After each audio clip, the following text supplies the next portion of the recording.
गांव के बाहरी हिस्से में एक पुराना और सुनसान हवेली था। लोगों का कहना था कि वहां रात के समय कुछ अजीब घटनाएं होती थीं। कुछ कहते थे कि वहां एक आत्मा रहती है जिसने अपनी मौत का बदला लेने की कसम खाई है। रवि, जो एक शहर का पत्रकार था, इस कहानी की सच्चाई जानने के लिए गांव आया। उसने गांव वालों से हवेली के बारे में पूछा, लेकिन सभी ने उसे वहां न जाने की चेतावनी दी। रवि को ये सब पुराने अंधविश्वास लग रहे थे और उसने तय किया कि वह रात को खुद हवेली में जाकर सच्चाई का पता लगाएगा। उस रात जब पूरा गांव गहरी नींद में था, रवि अपनी टॉर्च और कैमरा लेकर हवेली पहुंचा। हवेली का दरवाजा जंग लगा हुआ था और धीमे से खोलने पर भयानक आवाज आई। अंदर चारों तरफ जाले और धूल का साम्राज्य था। दीवारों पर धुंधले खून के निशान थे, जो शायद पुराने जमाने के किसी हादसे की कहानी कह रहे थे।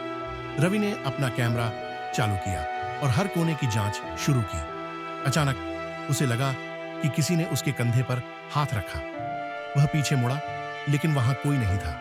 उसने इसे अपना वहम समझा और आगे बढ़ गया। लेकिन अब हवेली में हर कोने से फुसफुसाहट की आवाजें आने लगी। यह सब दिमागी खेल है, उसने खुद को समझाया।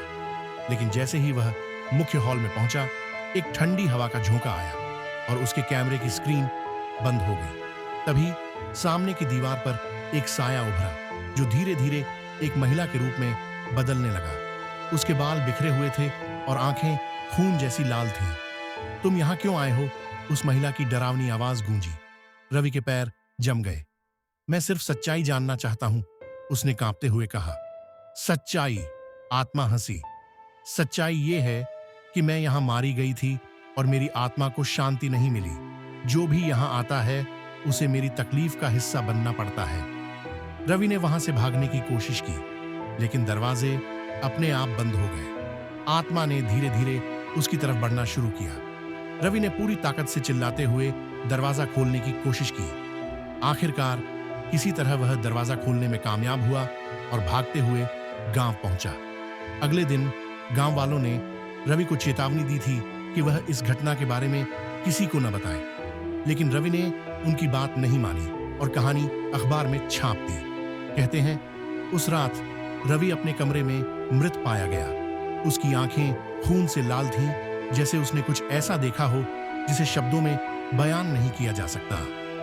गांव वाले कहते हैं कि अब रवि की आत्मा भी उस हवेली में भटकती है, एक और सच्चाई की तलाश में।